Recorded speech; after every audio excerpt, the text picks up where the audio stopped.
In today's lecture, we will continue our discussion of the atom. Let's do a quick review before we go into the lecture.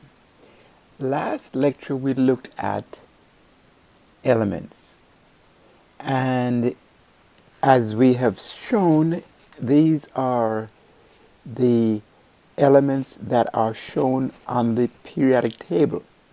So once you have your periodic table, you know the elements. Another aspect that we covered was that of compounds. What are compounds? Remember that compounds are elements that are mixed together in a fixed ratio. Notice fixed ratio, typically accomplished by a reaction. Next we looked at mixtures. And note again that mixtures are two types: homogeneous mixture and heterogeneous mixture. So make sure you know the difference and make sure that you can determine which mixture is given if we provide you with an example. Next we looked at Dalton's atomic theory. Basically, he was the first to look at the structure or describe the structure of the atom, and it's basically stated that the atoms are made up, elements and substances and matter are made up of indivisible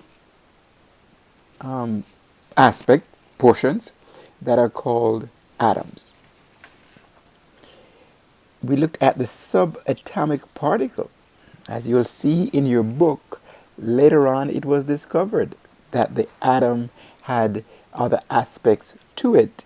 It was not just the smallest anymore, but there are other aspects to it. And as we have discussed, there are, of course, the subatomic particles, which are the nucleus and the electrons outside. Within the nucleus, of course, you have the protons and neutrons, and outside the nucleus, there are the electrons. We also defined a new term called isotopes. And remember now that isotopes are the same as elements on the periodic table, except they have different number of neutrons. Different number of neutrons. They have the same number of electrons and the same number of protons, but different number of neutrons. Let's go into today's lecture. So what we'll do today is we'll look at the periodic table. So if you have your, well, I know you have your periodic table, so you may want to get that out and have it right beside you as you read along and follow in this lecture. Then next we will look at orbitals and define orbitals. Those are region of space where we'll find the electrons. Next we'll look at the electronic population of atoms. In other words, where are these electrons? And then we will conclude by looking at the atomic size of elements, and we look at the ionization energy of elements or of the atoms. Okay, let's start. So Dmitry Mendeleev, you'll see that name quite a bit in your text because he is known as the father of the periodic table. Notice when he was alive in the 1800s. So this is a long time ago. So what he did is he arranged the elements known at that time in terms of increasing atomic weight. So he just sat down and arranged the elements in increasing atomic weights, starting with, of course, hydrogen, since that's the lightest. And what he observed was that there are certain properties that were repeated or were recurring. So notice again, properties here, we have defined properties earlier. We have two types. They're chemical properties and physical properties. So he noticed that properties in general of the elements were reoccurring when they were arranged in the form of his periodic table. He then arranged it so that we have columns and periods. So again, notice the columns here will be the vertical rows and periods are the horizontal. So that's how the periodic table started and developed into the periodic table that we know today. What he observed, however, or what's been observed since the periodic table, is that we can classify these elements into broad general categories. One, of course, is described as metals, and they are solid at room temperature, they're shiny, and conduct electricity. You need not know these properties, but what you need to know here is that the periodic table, the elements of the periodic table can be classified into broad general areas or classifications. One is, of course, metal. The other one is non-metal. That's the other classification. And the other type here is metalloids. So that's what we need to know. These are shiny metals, and you need not know the specific ones, but you need to know that there are basically three broad, very broad classifications of the elements of the periodic table. So looking at the periodic table, here are the broad general classifications of the elements. So we have here the metals. So notice the metals are to the left of the periodic table. We have the metalloids, another classification. Not so many of those, but those are right in here, actually dividing the metals from the non-metals. And of course the last category here is the non-metals, which are to the right of the periodic table. So what you should take from this is we have a lot of elements. I think it was 98 naturally occurring ones, and they are shown on the periodic table. And you should know that to the extreme left, those are classified as the metals. Those to the right, extreme right, are described as non-metals, and those right in this area here are described as metalloids. There are further classifications, but we'll get into that later on. Let us look at an example of a group. So here group 7 has what's called the halogens. So that's another specific classification. So they're called the halogens, group 7, to the extreme right of the periodic table. Notice it's right here in the periodic table. And we have here fluorine, chlorine, bromine, iodine, and acetane. Notice again that as we go down in the column here, or the group here, we'll notice that the melting point here increases, and also the boiling point increases. We'll see why in a second, because they're getting larger. And see, but again, the take-home lesson from this slide here is that there is another classification of the halogen of the periodic table, and it's called the halogens, and they are in group 7 of the periodic table. Let's turn our attention now to the electronic configuration. Where are the electrons in an atom? So once again, just to refresh your memory, we have here the atoms, which has a nucleus, and the nucleus has the protons and the neutrons. And outside of that nucleus, we'll have the electrons. We'll call that the electronic configuration. Where are they? So electronic configuration here, by definition, is the arrangement of electrons in extranuclear space or outside the nucleus. What this is saying is that they're not randomly distributed outside the nucleus, but they are specific arrangements. That's what we'll study. The energy of the electrons in the atom is quantized. In other words, we've put numbers to represent the energies. So some electrons are in orbitals low in energy. We put a small quantum number to that.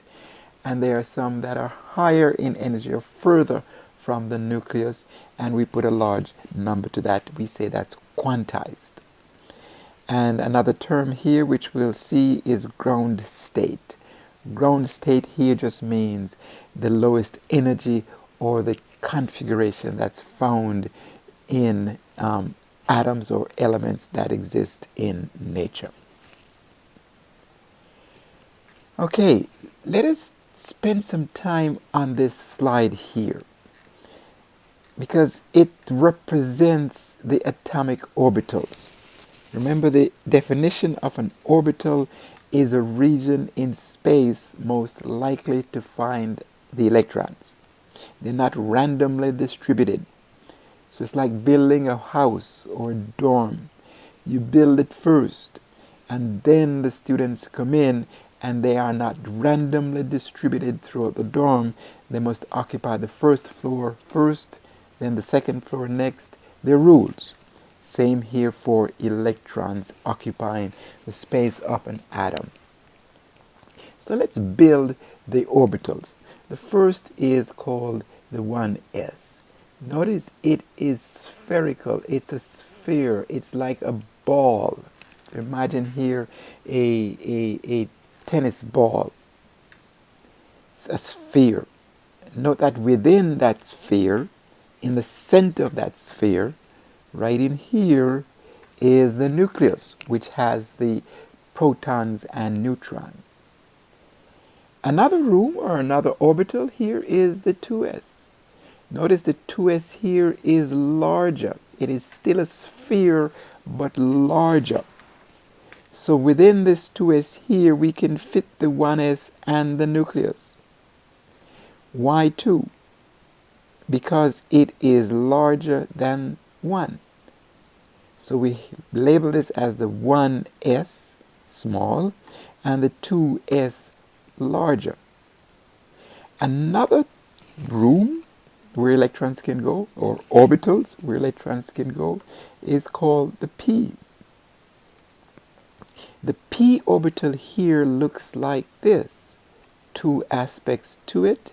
Looks like an hourglass, as you can see here, or some folks describe it as a dumbbell. You go to the gym and you pick up one of those weights. There's a top and a bottom to it. So that's saying that that's what this p orbital looks like. So it's not spherical. So the nucleus is right in here, and we have the p orbital. What you should note here, however, is that space is three-dimensional.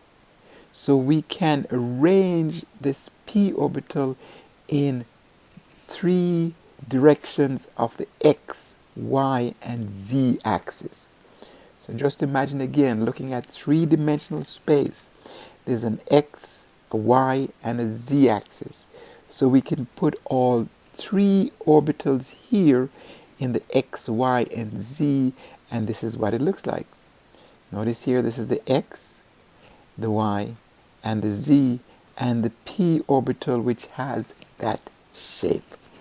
It's looking very cumbersome, but the bottom line is all of this, all these orbitals are around or outside of the nucleus. So the next slide here gives a pictorial representation of all of this combined. So what we have here is the nucleus. Then we have the 1s, Then we have the 2s, a little larger. Then we have the 3 2p's. So that looks very cumbersome. But the bottom line is those are the regions in space or outside the nucleus where the electrons will reside. Another representation is, as you can imagine, this is very cumbersome to draw, so we often use a representation like this. So the 1s here would represent here the 1s orbital. The 2s here would represent the 2s. And the 2px would be this one, 2py would be this one, and the 2pz would be this one here.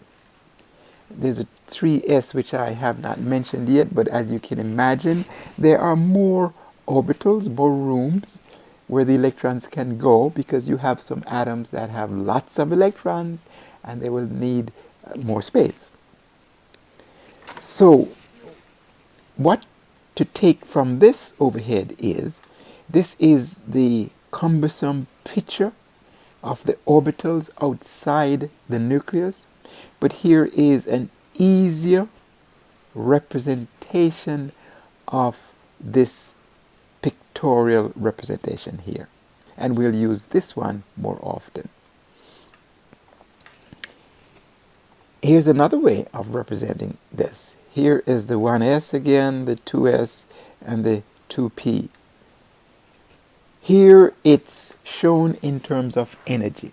So this is the lowest in energy, the 1s, because the nucleus is someplace down here and it's very close to the nucleus. So remember, the nucleus has the protons, which are positively charged. So if you can get the electrons, which are negatively charged, very close to the nucleus, that is low in energy or stable.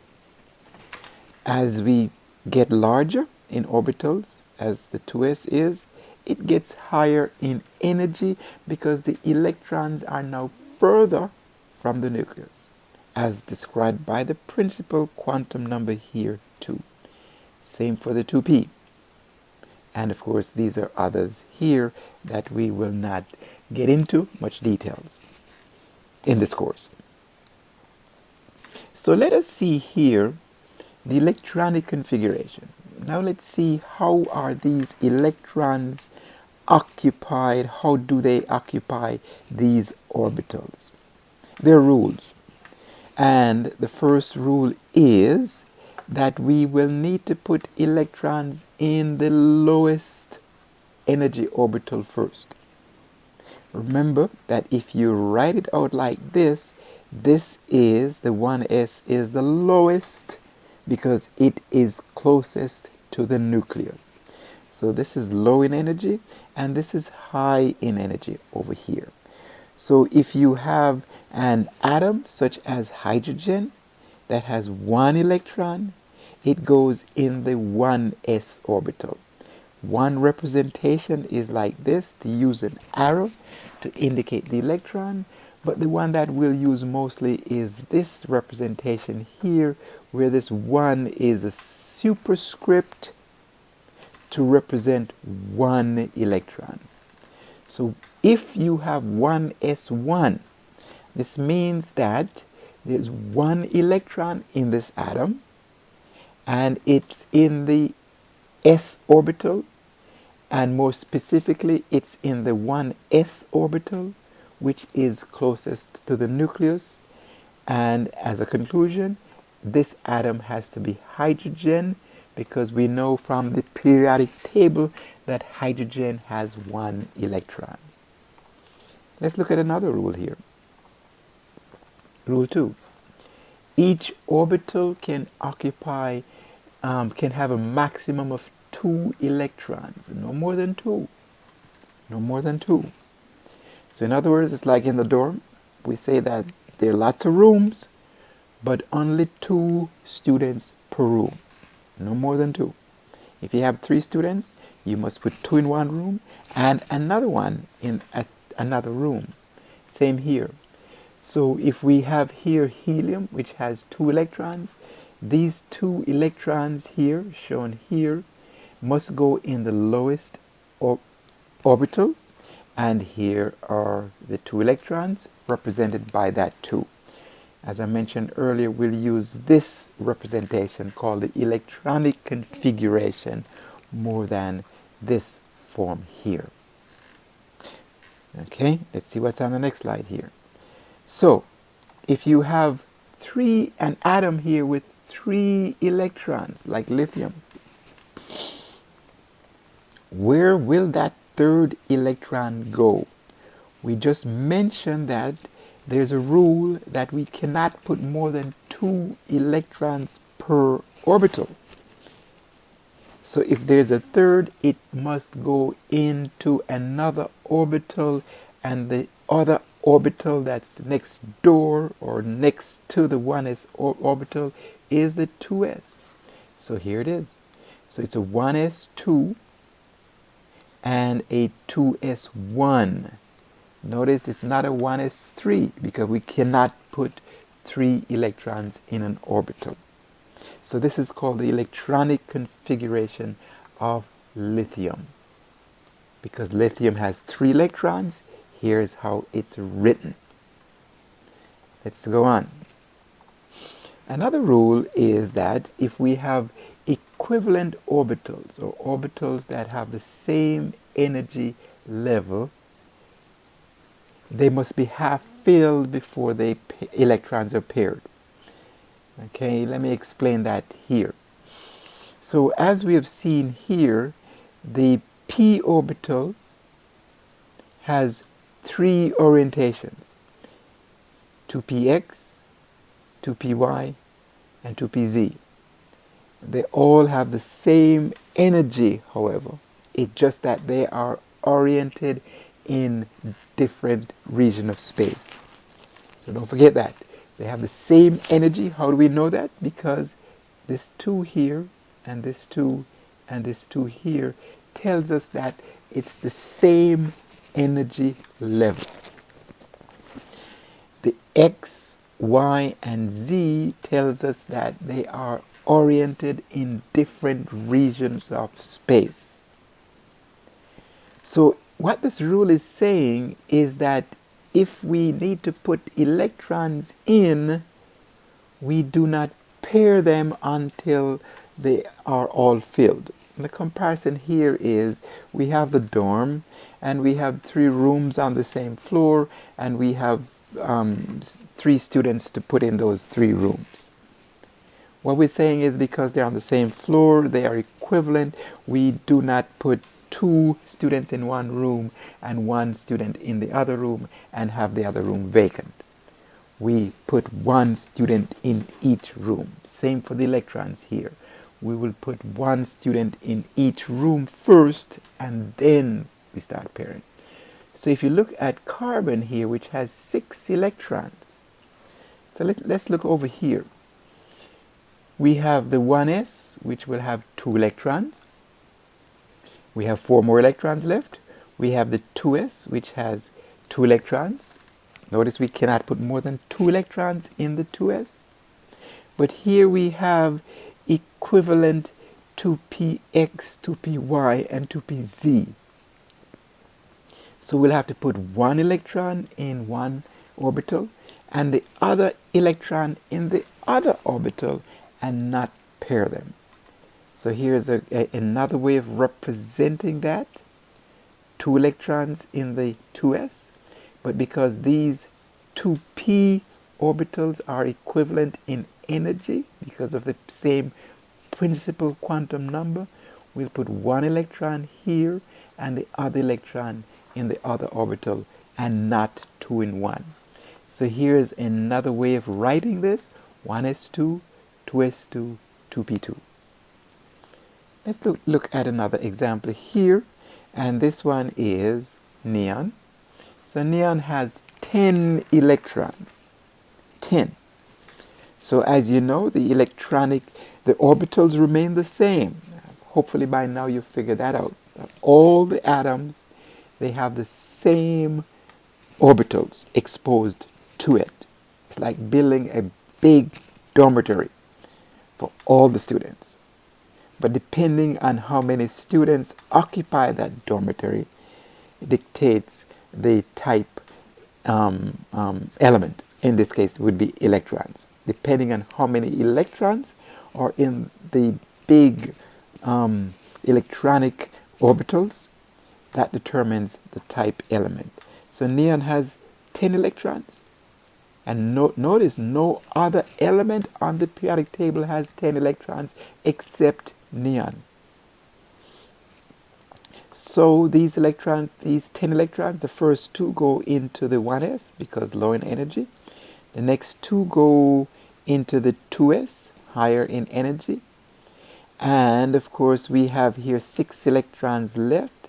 So one each go into each of the 2p orbitals, and then they start pairing. So here would be the electronic configuration of neon.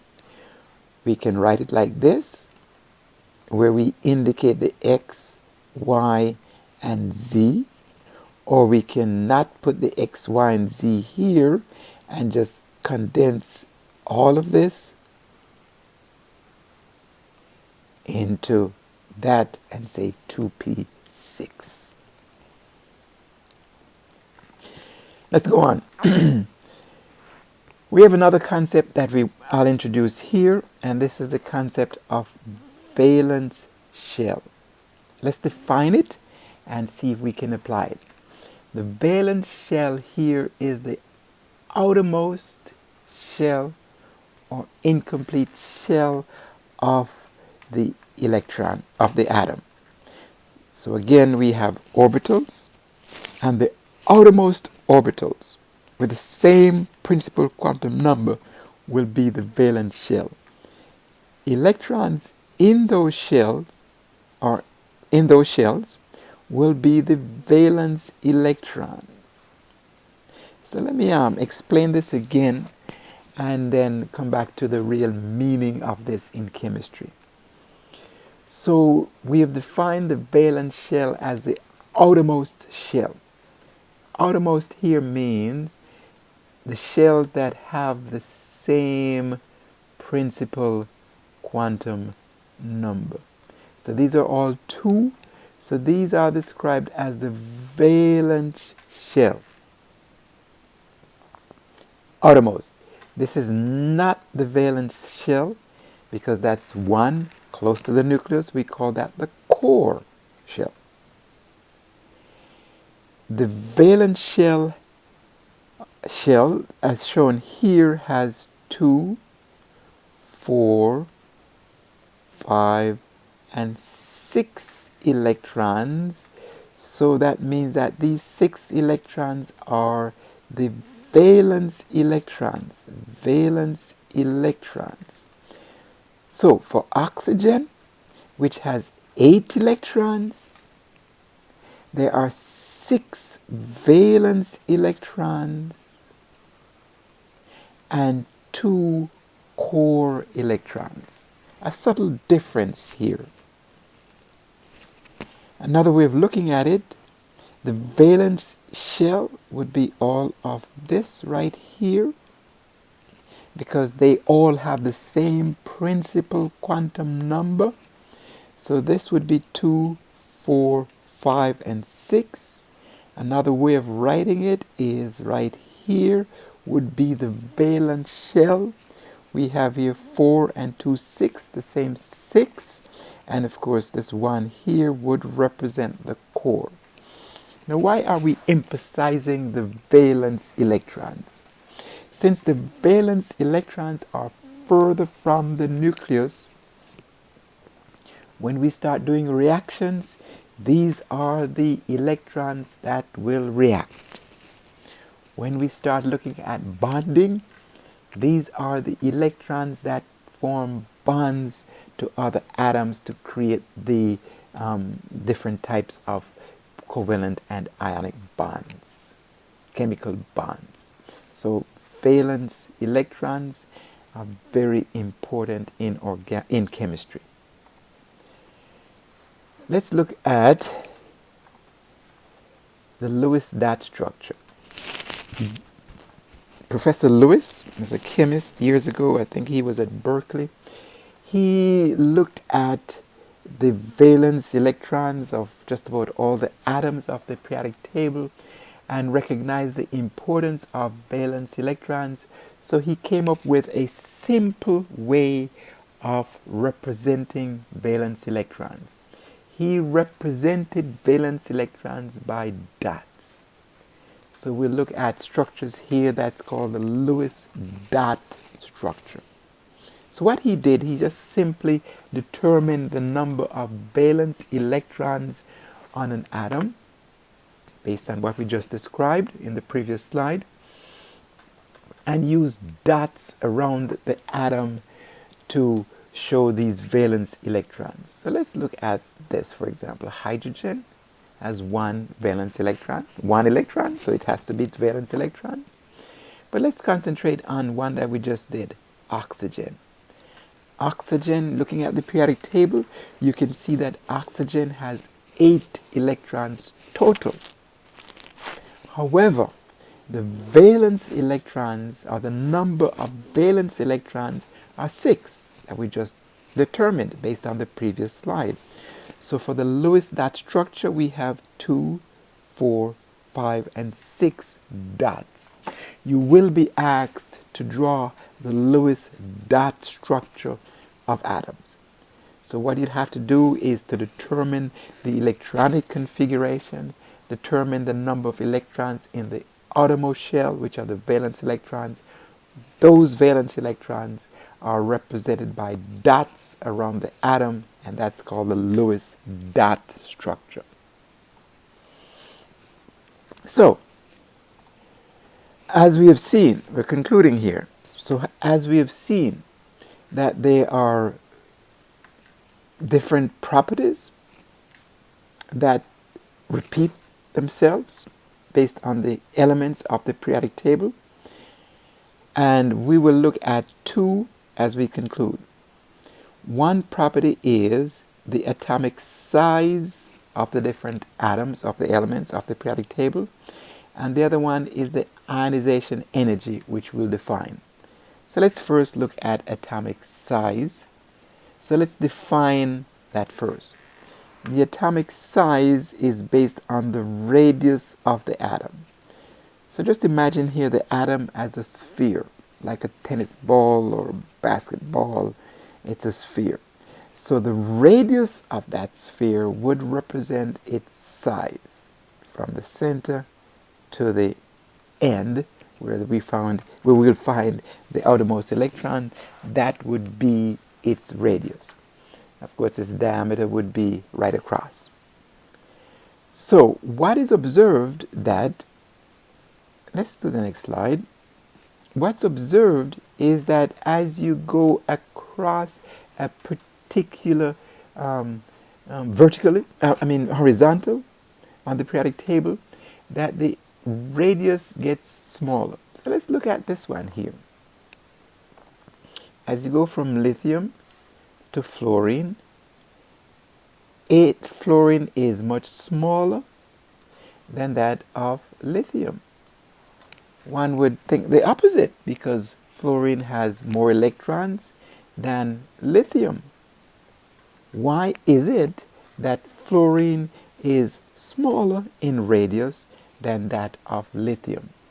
The bottom line is that because it has more electrons, they are now more protons, and of course the attraction between a lot of protons and electrons would be greater than if there were far fewer electrons and protons. So again, as you go across horizontally on the periodic table, the radius gets smaller. Look at this one. As you go down a particular column vertically, it gets larger. Why? Because we're putting a lot more electrons, and at some point when you put a lot of electrons in, the size of course, will increase.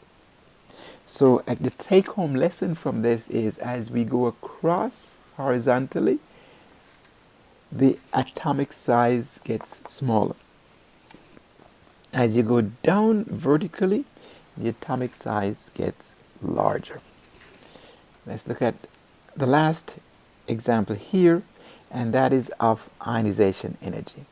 So first, let us define ionization energy and let us apply that. Ionization energy is the energy required to remove an electron from an atom. So in other words, you have to supply enough energy to that atom to literally displace an electron which would be attracted to the nucleus.